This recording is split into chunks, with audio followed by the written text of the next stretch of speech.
السلام علیکم ورحمۃ اللہ وبرکاتہ۔ مبسملا و محمدلا و مسلیا و مسلما، اما بعد، معزز دوستو، آج 5 جنوری 2024 بمطابق 22 جمادی الثانی سن 1445 ہجری ہے،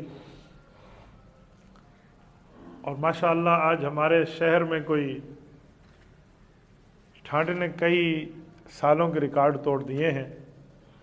اتنی زیادہ ٹھنڈ ہے کہ وہ بھائی بتا رہے تھے کہ جو ہمارے بزرگ ہمارے سامنے یہ بات کیا کرتے تھے نا کہ ٹھنڈ تو اشارے ویلے ہوندی ہے، یہ اوئی چوپے، جو بزرگ یہ فرماتے تھے کہ ٹھنڈ ہمارے زمانے میں تھی تو وہ بھی خاموش ہیں۔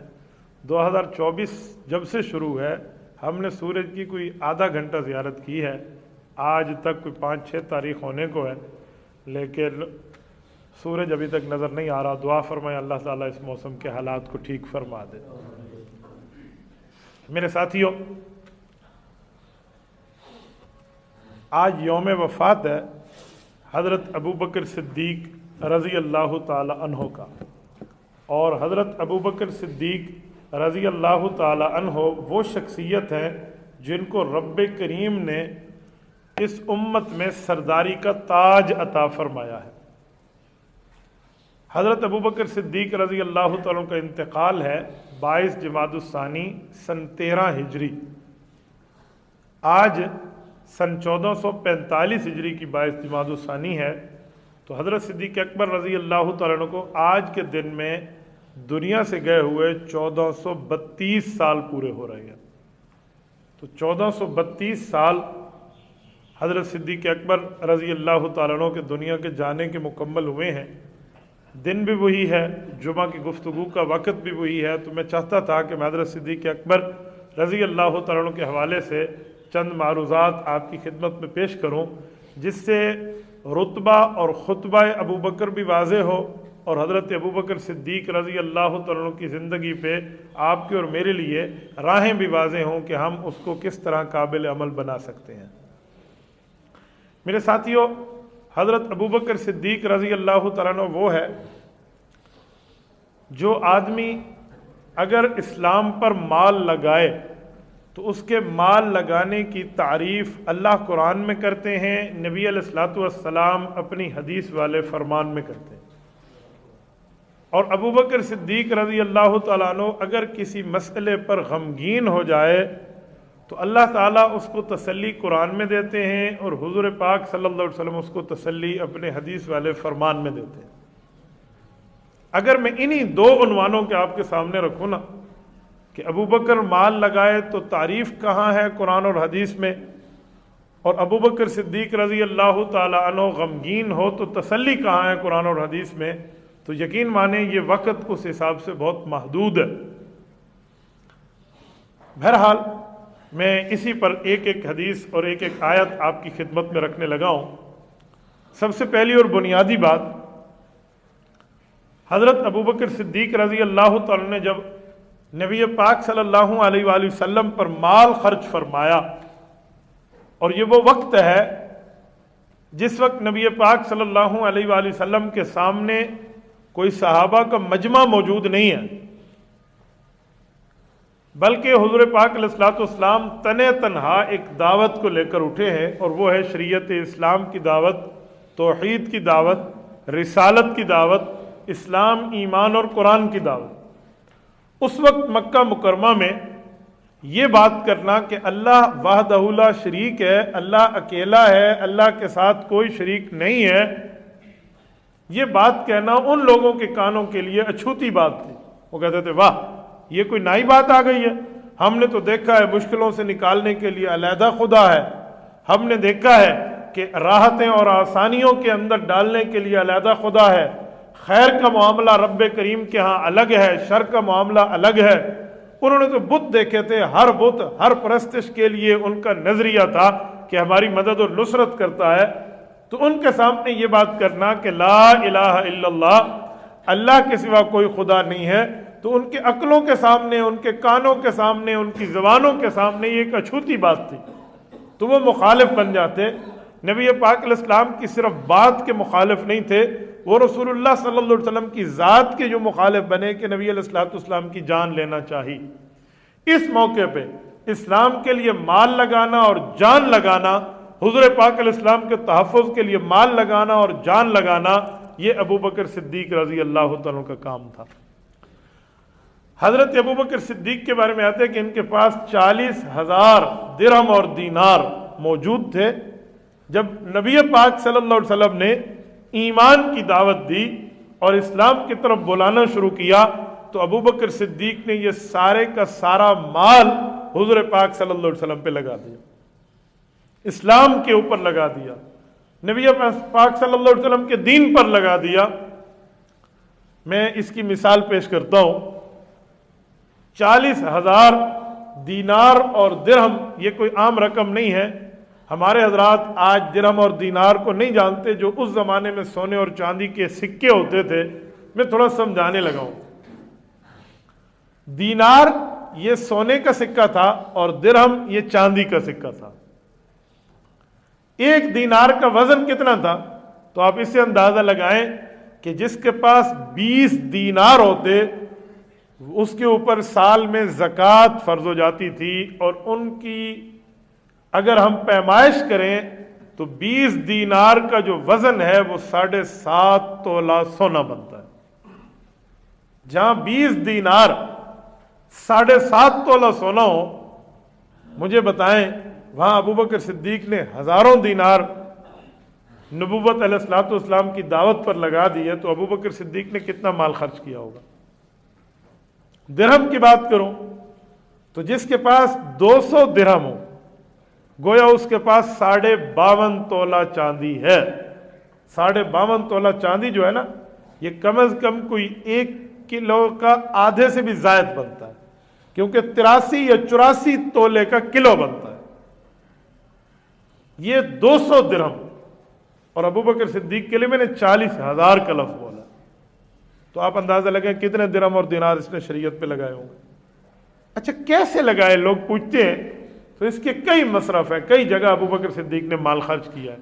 مثلا نبی پاک صلی اللہ علیہ وسلم پر جو غلام ایمان لائے تھے، جو باندیاں ایمان لائی تھی، تو جو ان کے مالک اور آقا تھے وہ ان کو سزائیں دیتے تھے۔ حضرت بلال رضی اللہ تعالیٰ کا واقعہ آپ کے اور میرے سامنے ہے۔ امیہ بن خلف کون کون سے ظلم ان پہ نہ کرتا تھا۔ حضرت خباب ابن ارت رضی اللہ تعالیٰ عنہ کے اوپر اتنے ظلم ہوتے کہ کوئلوں پر، جلتے ہوئے کوئلوں پر ان کو لٹا دیا جاتا، اور وہ شعلے بجھ جاتے تھے ان کے کمر کے خون کی وجہ سے۔ حضرت نہدیہ رضی اللہ تعالیٰ عنہ کے بارے میں یعنی اتنی روایات ہمیں ملتی ہیں کہ ان روایات کا استقصاء کرنا، ان کو اکٹھا کرنا، یہ پوری دستاویز بن جائے گی۔ تو ابو بکر صدیق نے انہی پہ مال لگایا، اور یہ مال لگایا ان کے مالکوں کے پاس جا کر منہ مانگی قیمت ان نے مانگی، اور ابو بکر نے ان کی قیمت ادا کی اور وہ آزاد کر کے رسول اللہ صلی اللہ علیہ وسلم کی خدمت میں پہنچا دیے۔ اس سے ہمیں اندازہ لگانا چاہیے کہ حضرت ابو بکر صدیق رضی اللہ عنہ نے کتنا مال خرچ کیا۔ تو میں کہنا چاہتا تھا کہ جب ابو بکر مال خرچ کرے تو نبی پاک صلی اللہ علیہ وآلہ وسلم اور اللہ تعالیٰ اس کی تعریف فرماتے ہیں۔ تو میں ایک آیت اور ایک حدیث اسی عنوان پہ پڑھنے لگا ہوں۔ رب کریم نے حضرت ابو بکر صدیق رضی اللہ تعالیٰ عنہ کے دین پر مال لگانے پر یوں تعریف فرمائی، فرمایا الذی یؤتی مالہ یتزکا وما لأحد عنده من نعمت تجزا الا ابتغاء وجہ ربہ الاعلی ولسوف یرضی۔ یہ سورت نمبر 92 ہے، سورت نمبر 91 ہے، سورت اللیل، یہ اس کی آخری آیات ہے۔ رب کریم فرماتے ہیں ابو بکر وہ ہے یؤتی مالہ یتزکا، یہ مال اسی لیے خرچ نہیں کرتا کہ میرا کوئی نام بنے، یہ تو مال اسی لیے لگاتا ہے کہ میں اللہ کے ہاں اپنے دل کو پاکیزہ دل بنا لوں۔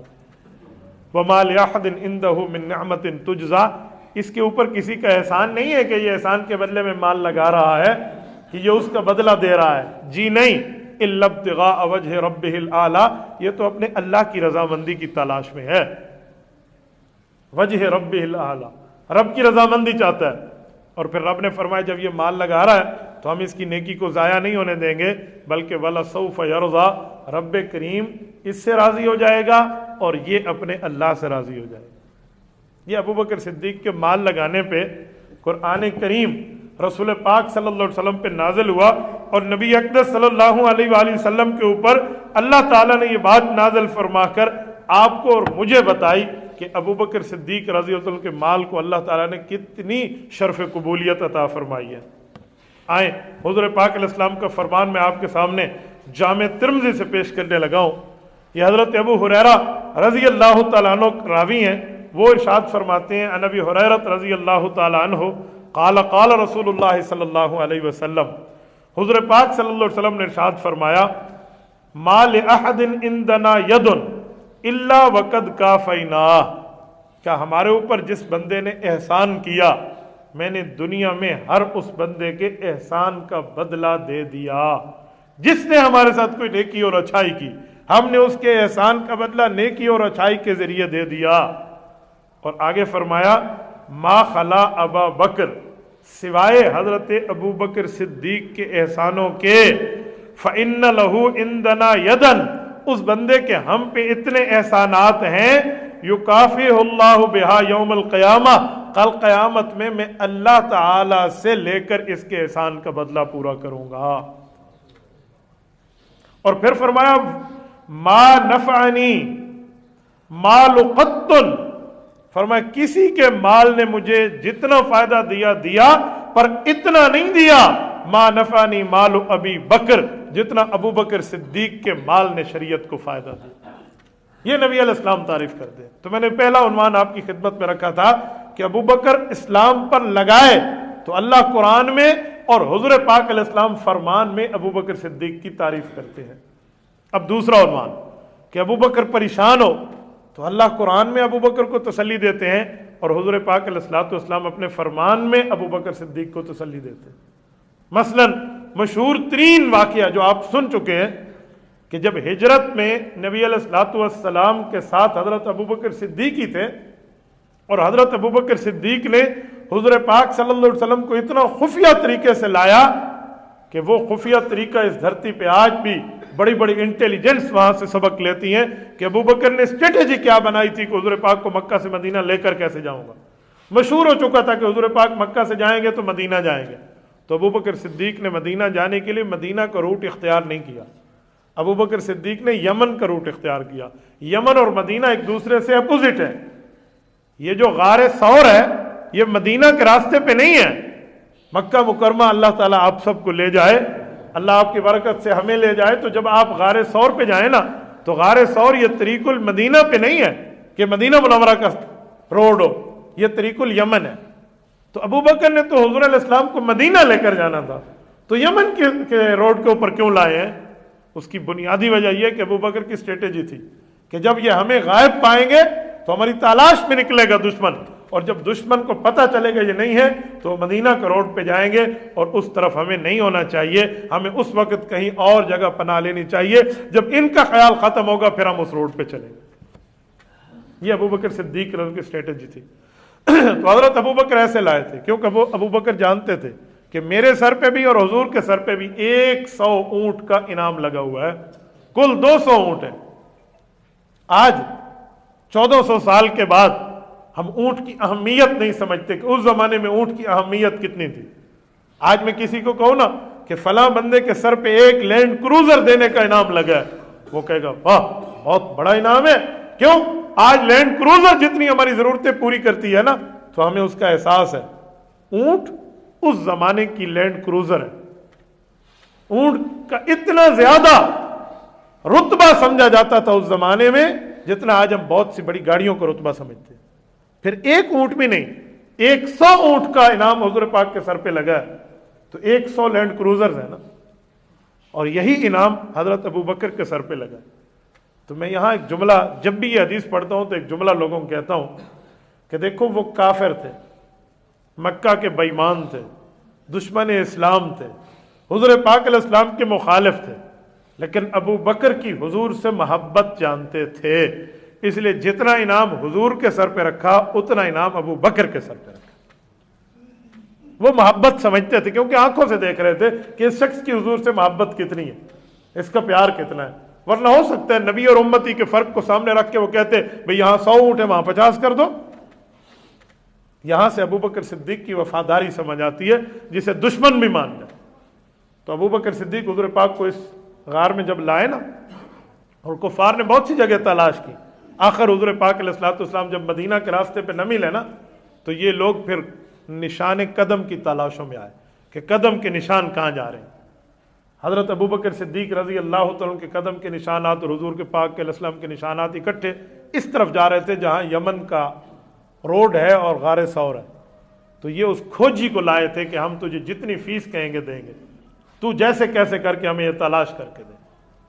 تو وہ جو کھوجی آیا تھا نا، اس نے بڑی بڑی فیسیں ان سے طے کی، تو انہیں کہا ہم دیں گے جتنی فیس بھی ہو، 100 اونٹ سے تو کم تھی نا، یا 200 اونٹ سے تو کم تھی نا، ابو بکر صدیق بھی ساتھ ہے۔ تو انہوں نے کہا جی اوکے۔ یوں دیکھتے دیکھتے کھوجی ان کو بڑی باتیں اور نمبر بناتے ہوئے لے آیا۔ جس وقت وہ یہ نفق ہادی سے آگے آئے نا، اس جگہ سے ابو بکر صدیق نے راستہ بدلا ہے اور حضور پاک علیہ السلام کو کندھوں پر اٹھایا۔ نبی علیہ الصلوۃ والسلام کے پاؤں مبارک جب زخمی ہوئے نا، اس موقع پہ کھوجی کا دماغ گھوم گیا، اس کا علم ختم ہو گیا۔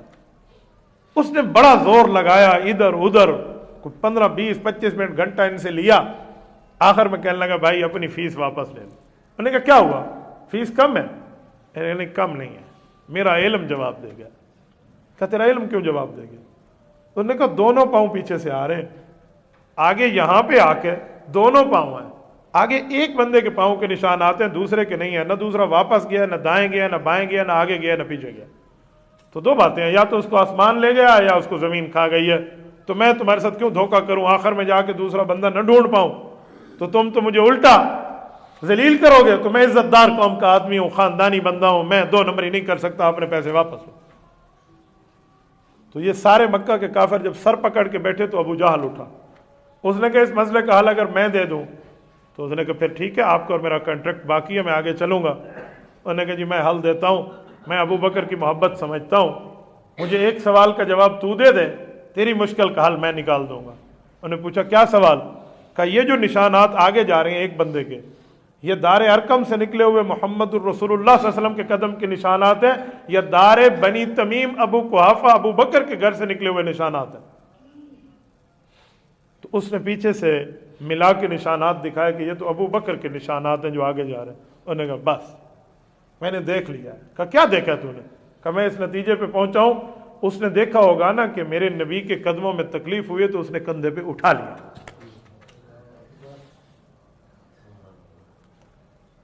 تو اس نے کہا بالکل ٹھیک۔ اس جواب پر وہ آگے چلے۔ جب غار پر پہنچے تو حدیث پاک صحیح بخاری میں موجود ہے، حضرت ابو ہریرہ رضی اللہ تعالیٰ کی روایت ہے، ایک روایت حضرت ام عائشہ کی ہے، ایک روایت حضرت ابو بکر کی ہے کہ حضرت ابو بکر نے اللہ کے رسول سے عرض کیا کہ یا رسول اللہ ان کے قدم ہمیں نظر آ رہے ہیں، ہم اوپر غار میں ایسے بیٹھے ہیں، تھوڑا سا ان نے سر جھکایا نا تو ہمیں دیکھ لیں گے۔ ادھر ابو بکر پریشان ہوئے۔ یہ پریشانی ابو بکر کی اپنی ذات کے لیے نہیں تھی، یہ پریشانی یہ تھی کہ جس کے لیے یہ کائنات بنی ہے وہ امانت اللہ نے میرے حوالے کی ہے اور میں اس امانت کا امین ہوں۔ کیا نبی علیہ الصلوۃ والسلام کو اس موقع پہ کچھ ہو گیا کہ وہ ابو بکر کی حفاظت میں تھے، تو ابو بکر قیامت میں کیا منہ دکھائے گا اللہ کو؟ اس موقع پہ ابو بکر کی پریشانی ایسی تھی جو آنکھوں سے ٹپک رہی تھی۔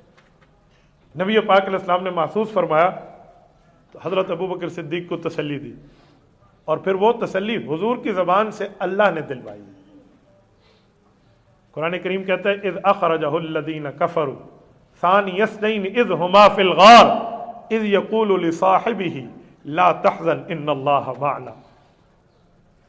فرمایا جب کفار کے ظلم اور تشدد سے یہ ہجرت کر کے 2 بندے باہر نکلے اور یہ دونوں غار میں موجود ہیں، اذ ہما فی الغار اذ یقول لصاحبہ، تو جس وقت نبی نے اپنے صحابی سے کہا لا تحزن، تجھے پریشان ہونے کی ضرورت نہیں ہے، تجھے غمگین ہونے کی ضرورت نہیں ہے، تو ابو بکر صدیق کی آنکھوں میں سوالیہ بات یوں پیدا ہوئی کہ کیوں پریشان نہ ہوں جب دشمن سر پہ ٹھہرا ہو اور آپ کی امانت کا رکھوالا میں ہوں۔ تو حضور نے فرمایا قرآن کا اگلا لفظ ان اللہ معنا، ابو بکر اللہ کی مدد ہمارے ساتھ ساتھ ہے۔ یہ تو ہے قرآن کریم۔ صحیح بخاری میں حدیث کا ایک مزید لفظ موجود ہے، ما ظنک باثنین اللہ ثالثہما۔ حضرت ابو بکر صدیق کو یوں ہاتھ کا اشارہ کر کے حضور نے فرمایا ابو بکر پریشان کیوں ہوتے ہو، وہ دو بندوں کے بارے میں تمہارا کیا خیال ہے جن کے ساتھ تیسرا ان کا اللہ ہو۔ یہ لفظ کہنا تھا، ابو بکر صدیق کی پریشانی جاتی تھی۔ میری بات کا مطلب کہ ابو بکر صدیق پریشان ہو تو اس کی تسلی عرش سے آتی ہے، اس کی تسلی کے لیے قرآن کی آیات آتی ہے، اس کی تسلی کے لیے اللہ کی وحی آتی ہے۔ اور اسی پر میں نے کہا تھا کہ جب ابو بکر پریشان ہو تو اللہ بھی تسلی دیتے ہیں، رسول اللہ بھی تسلی دیتے ہیں۔ آؤ نبی علیہ الصلوۃ والسلام کے فرمان میں، جب نبی علیہ السلام دنیا سے رخصت ہونے لگے، اللہ تعالیٰ نے نبوت پر یہ بات کھول دی تھی کہ آپ دنیا سے جانے لگے، کیونکہ رب کریم نے نبی علیہ السلام کو یہ سلیکشن کی طاقت دی تھی، جسے کہتے ہیں اختیار دیا تھا کہ آپ دنیا میں رہنا چاہتے ہیں میرے پاس آنا چاہتے ہیں۔ تو نبی علیہ السلام نے اللہ کے پاس جانے کے اختیار کو قبول فرما لیا تھا کہ اب وہی مکمل ہو گئی ہے، جس دین کو اتارنا تھا اس کے مسائل فضائل دلائل کمپلیٹ ہو گئے۔ تو حضور پاک علیہ السلام نے فرمایا میں اپنے رب کے پاس آنا چاہتا ہوں۔ اور یہی بات جب صحابہ کو بتائی تو ان لفظوں سے نہیں بتائی کہ میں اللہ کے ہاں جا رہا ہوں اپنی ترتیب دیکھ لو، ان کے دل پھٹ جاتے۔ کچھ نئے ایمان لانے والے تھے، کچھ پرانے لوگ تھے، تو نبی علیہ السلام نے اشارے سے بات فرمائی، ممبر پر تشریف فرما، اور یہ آخری خطبہ ہے حضور علیہ السلام کا، یہ خطبہ حجۃ الوداع کے بعد کی بات کر رہا ہوں۔ حجۃ الوداع کا خطبہ تو مکہ میں دیا تھا، یہ مدینہ طیبہ میں مسجد نبوی کی ممبر کی بات ہے، یہ ریاض الجنہ کی بات ہے، جس جگہ اللہ تعالیٰ آپ سب کو اور ہمیں لے جائے، اس ریاض الجنہ کے ممبر کی بات کر رہا ہوں۔ نبی علیہ السلام تشریف فرما ہوئے فرمایا لوگوں ایک بندے کی بات سنانے لگا، تو مجمع صحابہ متوجہ ہو گیا کہ کسی آدمی کا واقعہ سنایا جا رہا ہے، اور حضور اشارہ دے رہے تھے، فرمایا ان عبدا خیرہ اللہ ما بین زہلۃ الحیات الدنیا وما عند اللہ۔ ایک شخص تھا، اس نے اللہ سے ہم کلامی کی، تو صحابہ اکرام بڑے غور سے سن رہے، بڑا خوش قسمت ہے جس سے اللہ بات فرما رہے۔ فرمایا رب نے اپنے بندے کو کہا ہے کہ میرے بندے دنیا میں رہنا چاہتے ہیں میرے پاس آنا چاہتے ہیں؟ کہا وہ اس بندے کو اختیار ملا۔ صحابہ نے سوالیہ نظروں سے پوچھا یا رسول اللہ، پھر اس بندے نے اللہ کو کیا جواب دیا؟ تو حضور پاک نے فرمایا فاختار ما عند اللہ، اس بندے نے اللہ کو عرض کی کہ اللہ میں آپ کے پاس آنا چاہتا ہوں۔ تو صحابہ کرام ابھی بھی سوالیہ نظروں میں ہے کہ شاید وہ کون خوش قسمت ہے جس کی اس طرح اللہ سے ہم کلامی ہے، لیکن ابو بکر صدیق سمجھ گئے کہ حضور فرمانا اپنے لیے چاہ رہے ہیں۔ ابو بکر ایک کونے میں تھے، مجمع صحابہ نئے ایمان لانے والے قریب بیٹھے، ابو بکر ادھر بیٹھے، تو فابا ابو بکر من ناحیت المسجد، تو ابو بکر اس کونے میں بڑا زور لگایا کہ میرے رونے کی آواز نکلے نہیں، لیکن مجبور ہو گئے، ضبط کے بندھن ٹوٹے تو ابو بکر کے رونے کی کڑھن کی آواز آئی نا، تو جتنی خاموشی سے صحابہ کا مجمع سن رہا تھا وہ اتنی حیرانگی سے اس طرح متوجہ ہوئے، بلکہ ایک نئے ایمان لانے والے نے تو یہاں تک کہا کہ یہ بوڑھا شیخ کیوں رو رہا ہے، کیا ہوا اس کو؟ یعنی اس کا مطلب یہ تھا کہ حضور تو کسی اور کی بات کر رہے اور ہمارے اس بزرگ کو کیوں رونا آیا؟ لیکن ابو بکر کا ضابط کا بندھن اس وقت ٹوٹا تھا، بڑی زور کے ساتھ ابو بکر نے اپنے رونے کو کنٹرول کیا، نبی علیہ السلام تک بھی آواز پہنچ گئی۔ اب جتنی حدیث کا ذخیرہ اور کتابیں ہیں، آپ تمام حدیثیں کی کتابیں اٹھا لیں، یہ حدیث ادھر تک ہی ہے۔ اگلا جملہ جو حضور نے فرمایا نا وہ اس واقعہ کا نہیں ہے، ابو بکر کی دلداری اور تسلی کا ہے۔ جتنی حدیث کی کتابیں اٹھا لیں، نبی علیہ السلام نے خطبہ یہاں تک دیا اور آگے ابو بکر سے پیار کی باتیں شروع فرمائی۔ ابو بکر کی دلداری، میری بات کا مطلب کہ ابو بکر کا رونا رسول پاک علیہ الصلوۃ والسلام نے تسلی دینا اس پہ شروع کر دیا، اور پھر فرمایا ابو بکر پریشان نہ ہو، یہ رب العزت کی تقدیر کی بات ہے۔ الفاظ میں سمجھا رہا ہوں، حدیث کے الفاظ اور میں آگے پڑھتا ہوں، یہ تقدیر کی بات ہے۔ آج دین کو میں نے سنبھالا تھا، کل میرے بعد تو نے سنبھالنا ہے۔ تو کیا ارشاد فرمایا؟ فرمایا ابو بکر اس موقع پر مضبوط ہونے کی ضرورت ہے، رونے کی نہیں ہے۔ تو پھر حضور نے حدیث شروع فرمائی، اب حدیث کے لفظ ہیں۔ فرمایا لوگوں، صحابہ کرام کو فرمایا لا تبکین خوخۃ فی المسجد الا خوخۃ ابی بکر، کہ میں دیکھتا ہوں اور آج تک دیکھ رہا ہوں، اور میری طرف سے تمہیں اجازت تھی کہ تمہارے گھر جو پڑوسی ہیں مسجد نبوی کے، ان کا ایک ایک دروازہ مسجد میں بھی کھلتا ہے، نماز کے لیے آتے تو ادھر سے آتے،